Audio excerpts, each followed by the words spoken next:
Exactly 100 years ago, on February the 6th, 1893, after 14 years in England, a young man, AUROBINDO Ghosh, stepped back on the soil of his motherland.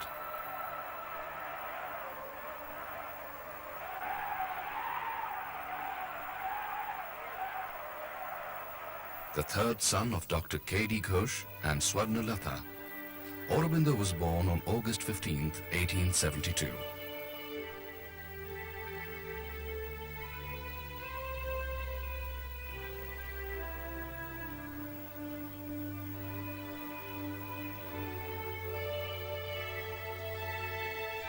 His name, meaning lotus, the symbol of divine consciousness, was appropriate and prophetic.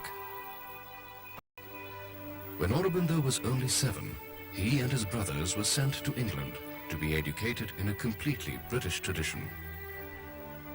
Throughout his school life at St. Paul's Academy and his college years at King's College, Cambridge, AUROBINDO's brilliance was recognized by those who taught him. In August 1892, AUROBINDO had passed the final examination of the Indian Civil Service. He spent 2 years of probation as a classical scholar at Cambridge. When the time came to pass the last formality before joining, the writing test, he set his mind resolutely against the service. He repeatedly failed to appear for the test.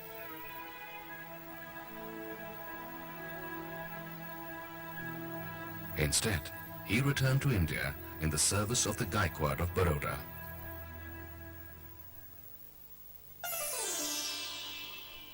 He not only made himself invaluable to the Gaikwad, but from 1897 also began to teach at the University of Baroda.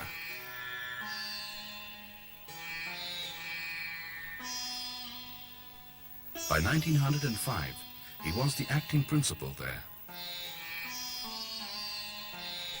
The students hung on his words. He was not only an unorthodox and an inventive teacher, but also a speaker of high order.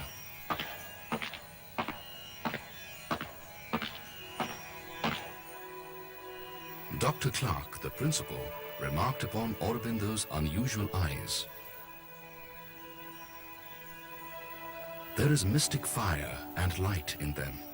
They penetrate into the beyond. If Joan of Arc heard heavenly voices, AUROBINDO probably sees heavenly visions.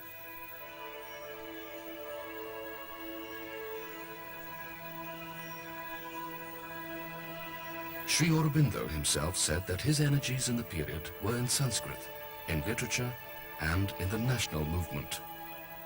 He studied the Ramayana, the Mahabharata, the Upanishads, the Gita, Kalidasa's plays, and other Sanskrit works.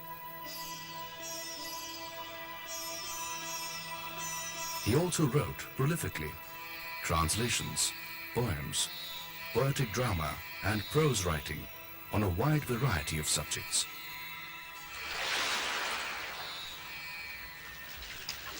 In 1894, AUROBINDO visited his family in Bengal.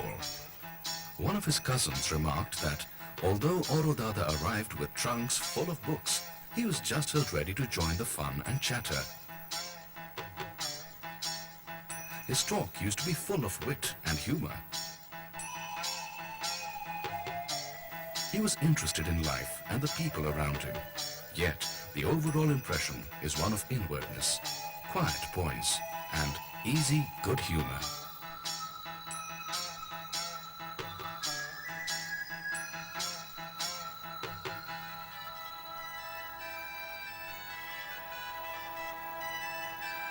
At the age of 28, AUROBINDO married Mrinalini, the daughter of Bhopal Chandra Bose, a girl of 14.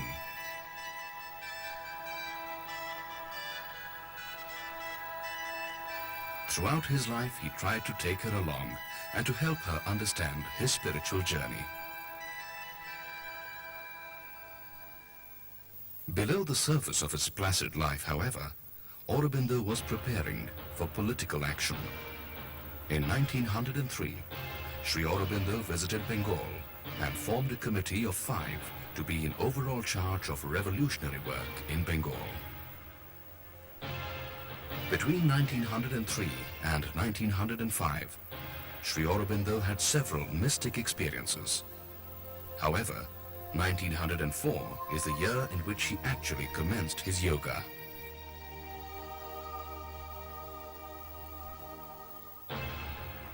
In 1905, Bengal was in ferment because Lord Curzon had decided to partition the state. The cry of Bande Mataram was on every patriot's lips. In 1906, Sri Aurobindo became the principal of the newly established National College, which had been set up as an alternative to the institutions run by the British. He also became the leading spirit of the revolutionary paper, Bande Mataram. His writings in the paper were marked by a spiritual elevation which gave nationalism a new dimension. Sri Aurobindo was the first to voice the demand for Swaraj, complete independence. He felt that it was inevitable because it was God who was working in Bengal. In December 1906, Sri Aurobindo attended the Congress session. From this time onwards, he not only controlled the policy of the Bande Mataram, but also of the Nationalist Party. The policy of both were to stir the people into a demand for complete independence, an aspiration which was almost inconceivable to the Indian mind at the time. He saw the country as the mother. To me, she is the mother. I adore her, worship her. And nationalism cannot die, because it is no human thing. It is God who is working in Bengal. All along, Sri Aurobindo maintained his links with the underworld revolutionary movement and kept an eye on the Yugantha, the powerful organ of the revolutionaries. At the Surat Congress in December 1907, the nationalists led by Tilak and Sri Aurobindo and the moderates in the Congress parted ways. The aim of the nationalists was complete freedom, through armed struggle if need be. The moderates aimed at Swaraj within the British Empire and progress through negotiations. A split was inevitable.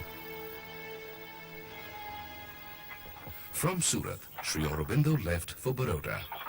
Here he met Vishnu Bhaskar Lele, a yogi.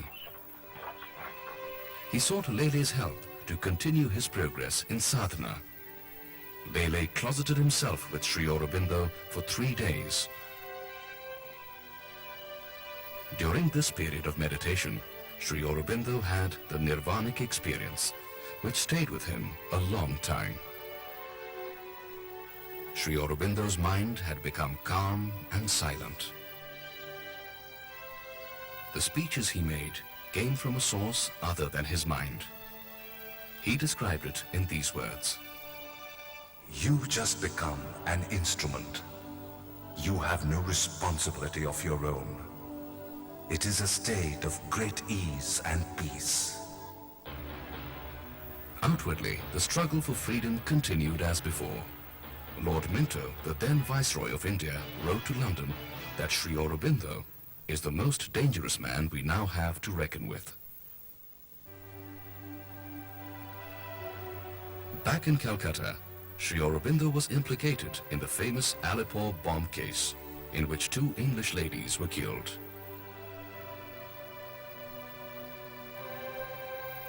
As an under-trial prisoner, he spent a year in jail.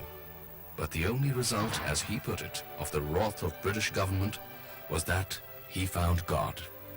It was while I was walking that his strength again entered into me.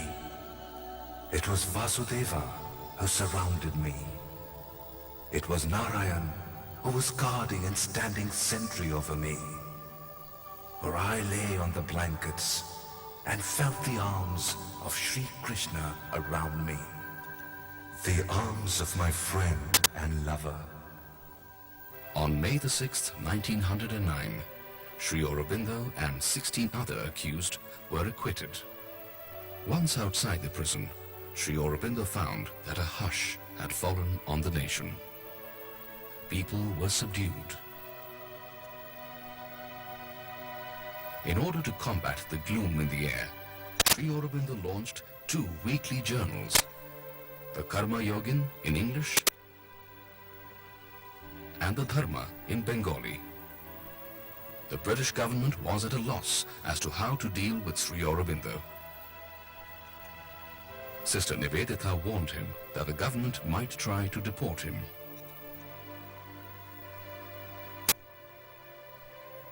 One evening, he heard an inner directive to go to Chandernagore, then a French colony. Sri Aurobindo stayed at Chandernagore for about 6 weeks and plunged entirely into solitary meditation, away from all other activities. Then he heard another divine Adesh, telling him to go to Pondicherry, another French colony in South India. On April 4th, 1910, Sri Aurobindo arrived at Pondicherry on the SS Dupleix. Though to all appearances, Pondicherry did not seem to have anything to recommend it, it was at least a political refuge.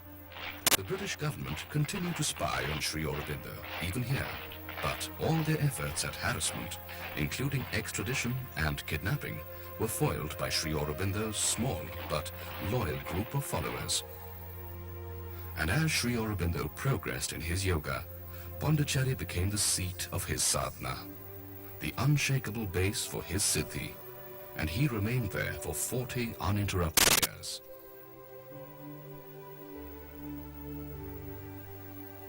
Ever since his arrival, Sri Aurobindo absorbed himself in his yoga. He did not follow any of the traditional lines of yoga, but obeyed his inner guide. In a letter of 1911, he wrote that he was developing the necessary powers for bringing down the spiritual on the material plane so that the world may be changed.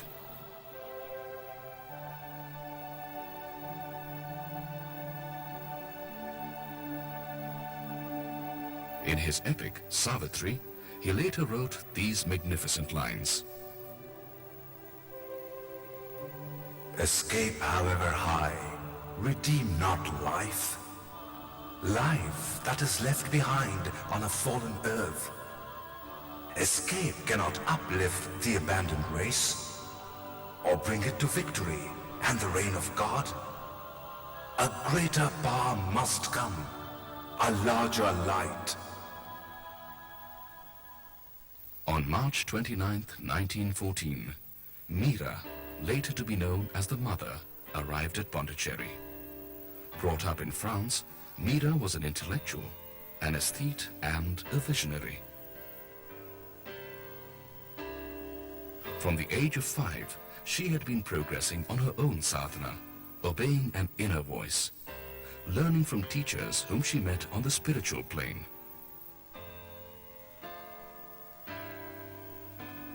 There was one particular teacher whom she had been drawn to call Krishna in her spiritual existence. When she met Sri Aurobindo, she recognized him instantly as the Krishna she had met so often in her visions.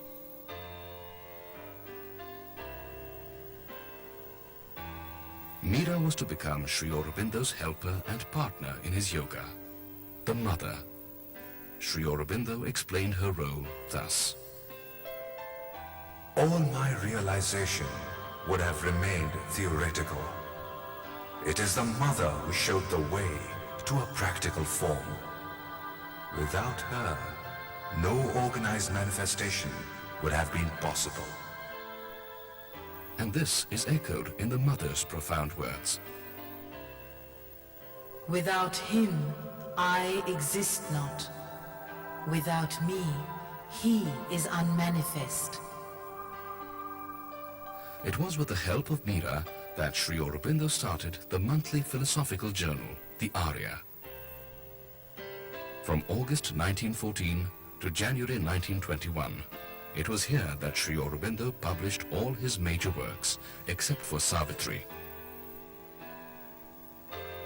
As the war began in Europe in 1915, Meera had to leave Pondicherry.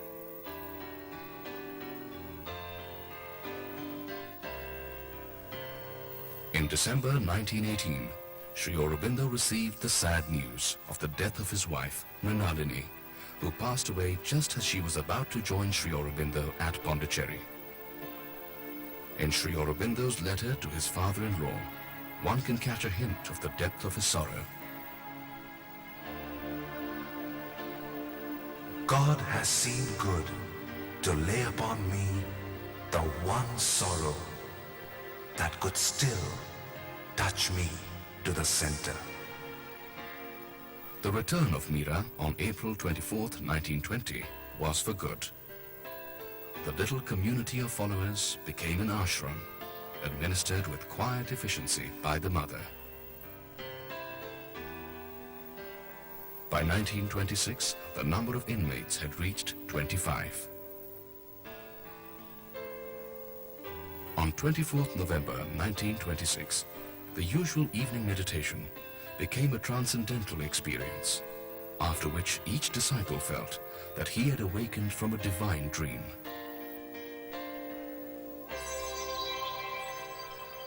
Sri Aurobindo wrote,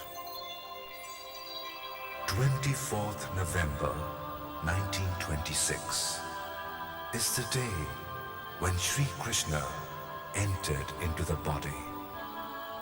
His descent means the descent of the overmind God, which will prepare the descent of the supermind.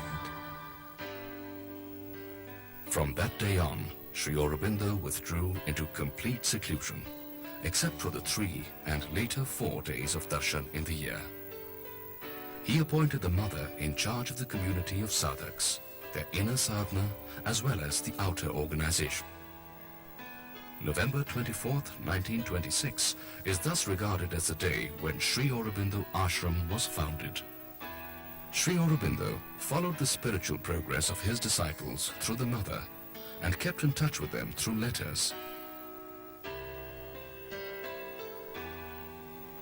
These letters were wonderful personal communications where he wrote to each disciple according to his or her specific bent of mind and ability to understand. They were full of his wit, humor and compassion, as well as his personal insight into the most humdrum and humble things.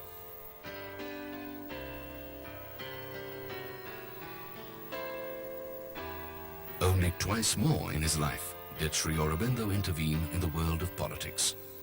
In the Second World War, he states, he employed his spiritual force to oppose Hitler and the forces of Nazism, and had the satisfaction of seeing the tide of war turn almost immediately.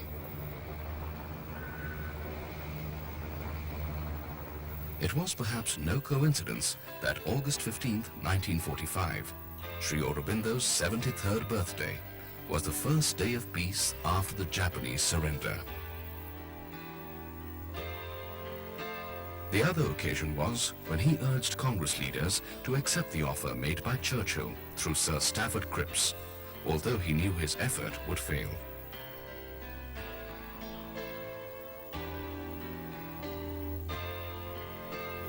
In hindsight, the acceptance of the offer may have prevented the horror of partition.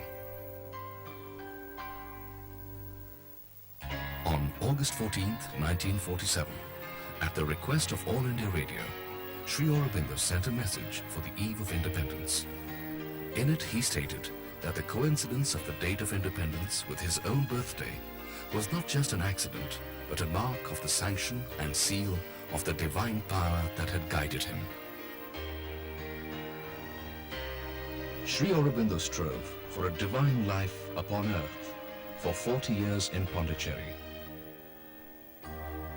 In this age of darkness, uncertainty and despair, Sri Aurobindo's vision is a beacon of hope.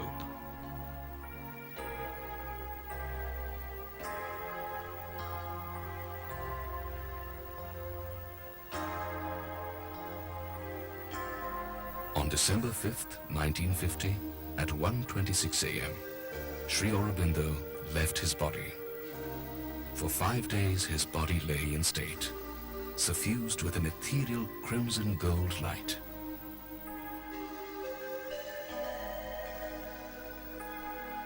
On the 9th, at 5 p.m., It was interred in a vault in the ashram courtyard, under the cool shade of the service tree. The mother's prayer of gratitude is inscribed in English and in French on the two sides of the samadhi. To thee who hast been the material envelope of our Master, to thee our infinite gratitude. Before thee who hast done so much for us, who hast worked, struggled, suffered, hoped, endured so much, before thee who has willed all, attempted all, prepared, achieved all for us, before thee we bow down and implore that we may never forget, even for a moment, all we owe to thee.